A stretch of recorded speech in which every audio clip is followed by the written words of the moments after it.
Hello, my friends, I'm Repview, and I'm back again, and today I am unboxing Magic the Gathering Universes Beyond the Lord of the Rings Tales of Middle-earth starter set. So I've recently gotten into Lord of the Rings, courtesy of my good friend It's Lagom, and I really wanted to get this deck, so let's get it open. Okay, so we have pried open the side of the box. Let's pull this out. So here is all that we get. We have the two decks, which I will get to in a second, but let's see what else we get. What else we get is the two deck boxes, which will not fit once I put these cards into sleeves. They both have Frodo on them. I feel like they should have done one and the ring on the back. I feel like they should have done one with Sauron, just so that there's a comparison. Then there's a booklet for that basically teaches you the basics of the game, and then you can scan here to learn more about the games. So it's literally just a booklet that explains to you the basics of the game, because this is meant for beginners, although everything I've seen seems to yell at them for saying this for beginners. Whew. Okay, let's get that off. So let's start with the Arwen deck. So first off, we of course have Aragorn and Arwen Wedding. This is the foil shiny for their deck, which is a Plains and Forest deck. They're a legendary creature, human, elf, noble. They have a 3/6 stats. Vigilance. Whenever Aragorn and Arwen Wedding enters the battlefield or attacks, put +1/+1 counters on each other creature you control. You gain 1 life for each creature you control. So that's really good. You only need 6 energies or mana in order to summon them, which is pretty good, and I really like the art in this card, although just like with a lot of the art, they look nothing like them. So I'll get the shrink wrap off for these, but let's quickly just show you Sauron. So Sauron, also known as the Lidless Eye, this looks absolutely horrifying. He is the other foil shiny, the foil for the other deck. He requires only 5. He is Sauron the Lidless Eye, legendary creature, avatar horror. His stats are 4/4, so he does more damage than the other ones, but he's less beefy, I guess. When Sauron the Lidless Eye enters the battlefield, gain control of target creature an opponent controls until the end of the turn, untap it. It gains haste until the end of the turn. So you basically steal one of your opponent's creatures, and then you can spend 3 mana, a mountain, a swamp, and 1 other. Creatures you control gain +2/+0 until the end of the turn. Each opponent loses 2 life. That is a ridiculously good card when you play a 4-player game like we did before. So I'm going to get these 2 decks out. We'll do this deck first, the Good Guys deck, and then we'll move on to this. And I'll skip to when these are open. Well, first I'm going to show you the deck boxes. So this is the back side. This is the Frodo, and this is the ring, and then you can flip it open. And then there you go. So you get 2 of these, but if you put them into sleeves, which I'm doing immediately after filming this video, well, then they don't really fit. So there you go. Okay, so we've gotten the deck boxes open, so I'm going to be showing you the Good Guys deck first. Each deck comes with 4 rares other than the foils, and here is Frodo Determined Hero. You only need 2 mana to summon him. He's a halfling warrior. Whenever Frodo Determined Hero enters the battlefield or attacks, you may attach target equipment you control with mana value 2 or 3 to Frodo. As long as it's your turn, prevent all damage that will be dealt to Frodo. So basically, on your turn, he is immortal, and if you attack with him on his turn and he lives, then he basically can stay on forever. So only if you defend with Frodo will you actually lose him, and I really like that. I find him to be a really, really useful character for infiltrating your enemy's forces.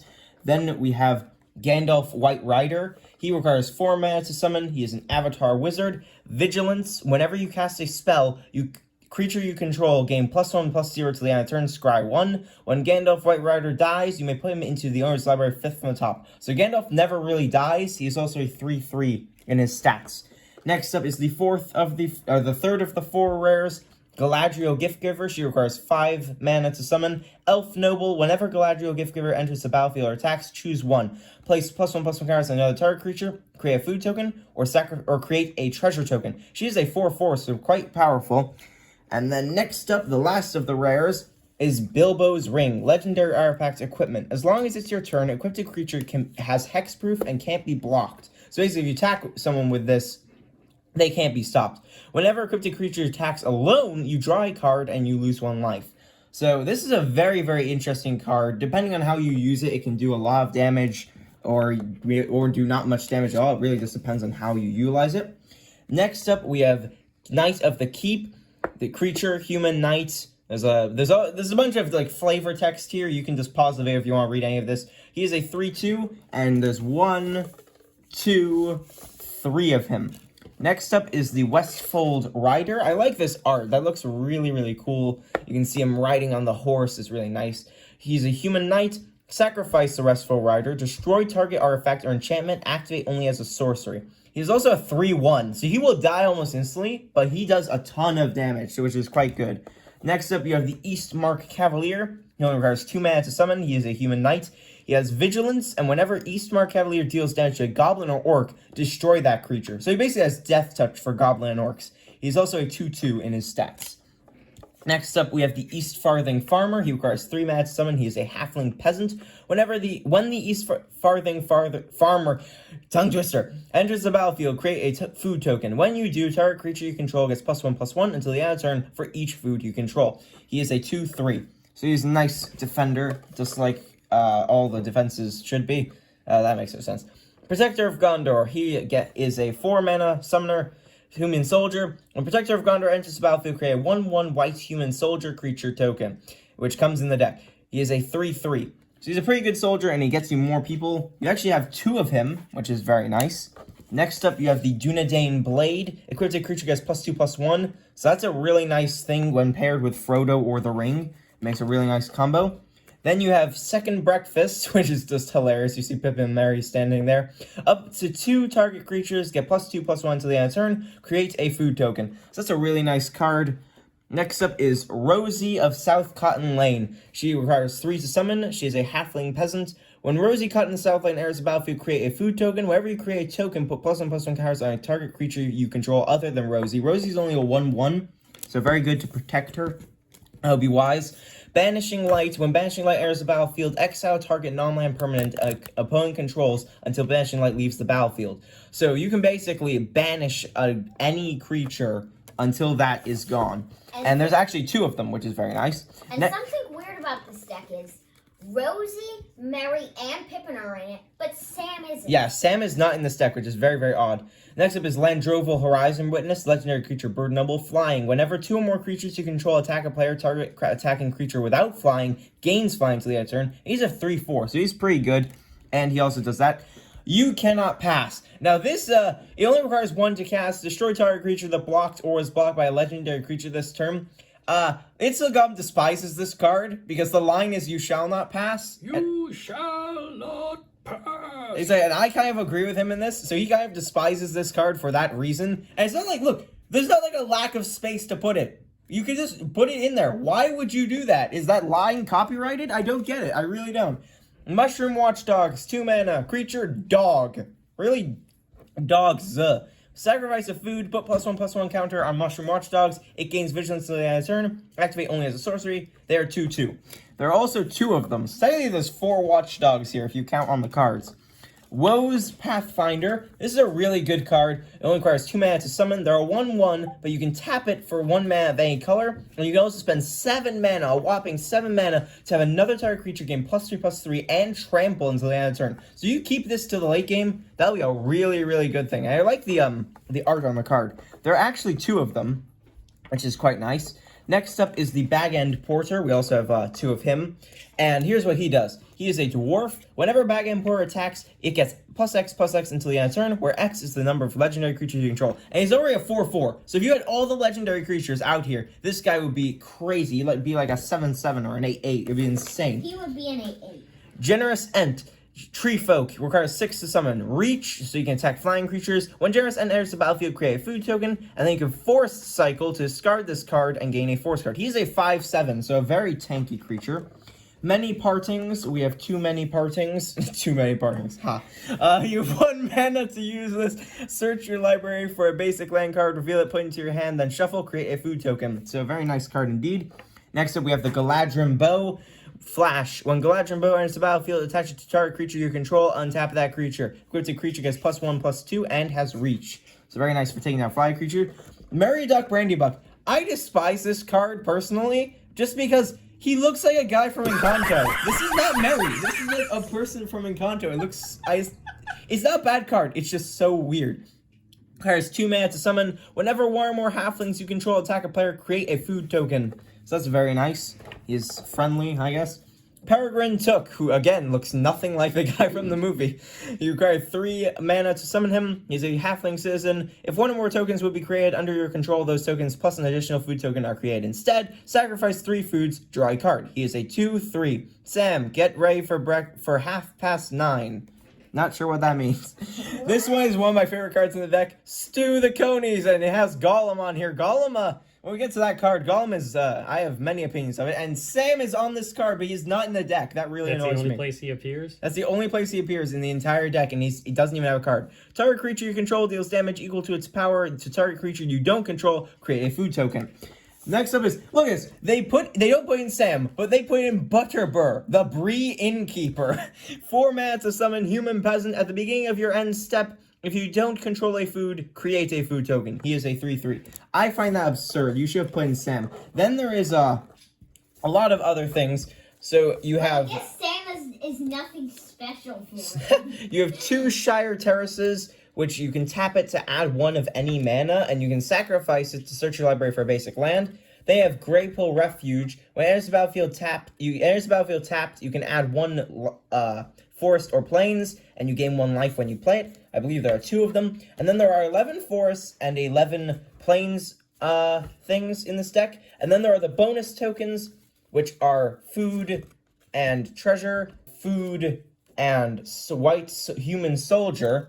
And then, of course, you have a ad for Magic the Gathering. It's rated teen for blood, gore, and mild fantasy violence. I really don't understand that. It's a card game. What violence is there? I've played this card game. There's no violence. If you'd like to see me play that on the channel, say something in the comments below. This is a card that explains what you can do on your turn and attacking and blocking and stuff like that. So you have a nice little cue card for that. Now we move on to the bad guys deck. Gollum, Scheming Guide. What is this creature? This is not Gollum. This is a... Looks like a guy with no clothes He's and like white hair. It's like if someone crossed the King of the Dead with a starving elf. It looks like something that would be out of The Witcher, not the Lord of the Rings. Although this card, I believe, is ridiculously good. He only requires 2 to summon. He's a 2/1. Whenever Gollum Scheming Guy attacks, look at the top 2 cards of your library and put them back in Aor. Then choose land or non-land. Opponent guesses whether the top card of your library is the chosen kind. Reveal the card. If they guess right, remove Gollum from combat. Otherwise, you draw a card. And Gollum can't be blocked this turn. That is ridiculously good. It completely relies on luck, and I feel like it fits Gollum perfectly because it's just so ridiculous. Right, unless you defend with him, he can just keeps going forever, and it's so ridiculous. Witch King, Bringer of Ruin, 6 mana to summer. He's a Wraith Noble. Flying. Whenever Witch King, Bringer of Ruin attacks, defending player sacrifices a creature with the least power among the creatures they control. He's a 5/3, so pretty tanky, and that is a ridiculously good move. You can keep that through a lot of turns. That can really will down your opponent's forces. Fires of Mount Doom. When Fires of Mount Doom enters the battlefield, it deals 2 damage to target creature and opponent controls. Destroy all equipment attached to that creature. You can also spend 3 mana to exile the top card of your library. You may play that card this turn. When you play this card in this way, Fires of Mount Doom deals 2 damage to each player, which is quite good. I like that. Similar to Sauron. The Balrog, Flame of Undun, requires 5 mana to summon. He's an avatar demon. I'd like to know what avatar means in all of this. Trample. When legendary creature opponent controls dies, put the Balrog, Flame of Undun, on the bottom of the owner's library. He's a 7/7, but why? Is that to, like, moderate the fact that he's so good? Like, I feel like that's just... Why? It's so weird. Goblin Assailant requires 2 mana to summon. Goblin Warrior, he's a 2/2, and there's a ton of flavor text. There's also 3 of him. So you have 3 Goblin Assailants. Next up is the Easterling Vanguard. Requires 2 mana to summon. When Easterling Vanguard dies, amass Orcs 1. And he or she is a 2/1. There's actually 2 of these. Then there are also 2 Feed the Swarms. So for Feed the Swarm, destroy target creature or enchantment opponent controls. You lose life equal to that permanent mana value. That's pretty good. Next, you have the Dunland Crebane. Crebane. Bird Horror. I like that description. Flying. When Dunland Crebane enters the battlefield, amass Orcs 2 is a 1/1. What's that, Strider? It doesn't look like a cloud. Sam. Yeah, that's not a cloud, Sam. Not a cloud. There's another one. There's 2 of them, but they're blocked by another card. That's kind of weird. Mortar Trebuchet. I hope I'm pronouncing that right. There are 3... You got 3 mana to do it. Artifact creature wall. A wall is not a creature. Defender. When you attack with one or more goblins and or orcs, create 2/1 colorless construct arms, which creature token with flying named attack ballistic boulder that's tapped and attacking sacrifice token at the end of the turn. It's a 1/4, so it's not very good attacking, but it's very, very good defending. Get 2 of those. Snarling Warg, which is quite scary to be honest. Menace. This creature can't be blocked by anything other than 2 or more creatures, which is quite terrifying. As long as you control a goblin or orc, Snarling Warg gets +1/+0. So that's quite good. Then you have Shelob's Ambush, which is a really creepy looking card. Is that supposed to be Frodo? Because that doesn't look like Frodo or Sam. Yeah, that's supposed to be Frodo. That looks very weird. It looks like a guy from a play. Target creature gets +1/+2 and gains Death Touch until the end of the turn. Create a food token. So Death Touch, you touch someone, no matter how much damage you deal, kills them. That's a really, really good card. Then you have Nasty End, which I believe is Wormtongue trying to kill Theoden. Instant, additional cost to cast the spell, sacrifice a creature, so it's 2 mana and sacrifice a creature. Draw 2 cards, sacrifice creatures. A legendary, draw 3 cards. Just like a swamp deck. A lot of sacrifice. Gothmog Morgul Lieutenant. When Gothmog Morgul Lieutenant enters the battlefield, amass 1 orcs. Creature tokens you control have Death Touch. That's quite scary, honestly. Then you have the Voracious Fell Beast, which looks very demonic. It's a Drake Beast. I'm not sure what that means. Flying. When Voracious Fell Beast enters the battlefield, each opponent... No, a Drake. Sacrifices a creature. Create a food token for each creature sacrificed in this way. Swarming of Moria, which that is quite terrifying.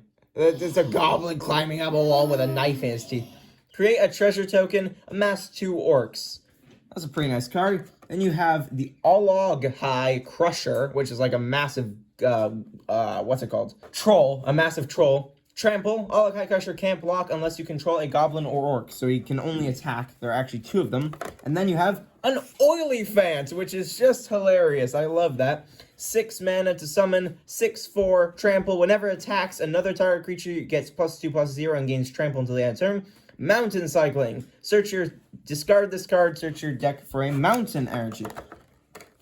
Cast into the Fire, requires 2 mana to do. You can either cast into the fire, deals 1 damage to up to 2 target creatures, or exile a target artifact. That's quite good going against the ring. The Fire of Orthanc, destroy target artifact or land. Creatures without flying cannot block this turn, which is quite scary. Then you have the Goblin Fire Leaper, which that is modestly intimidating. Then you can spend 2 mana as well as the 2 mana to summon him to give him +1/+0 to the end of the turn. When it dies, it deals damage equal to its power against a creature a target controls. Creature target player controls.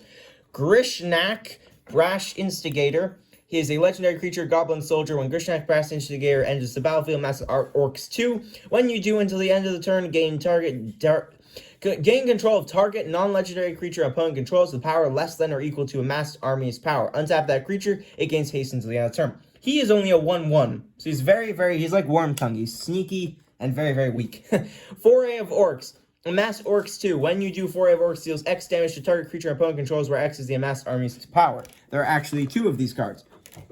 Mahur, Orokai Captain. Requires 2 to summon, legendary creature, Orc Soldier. Menace, which means only 2 creatures can defend against him, not 1. If 1 or more +1/+1 counters will be put on army, goblin, or orc you control, that many +1/+1 counters are put on it instead. It being Mahur Orokai Captain. We have to look that up.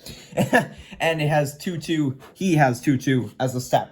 Next up, we have Ugluk of the White Hand. Requires 4 to summon legendary creature whenever Orc Soldier. Whenever another creature you control dies, put +1/+1 counter on Ugluk of the White Hand. If that creature was goblin or orc, put +1/+1 counters on Ugluk instead.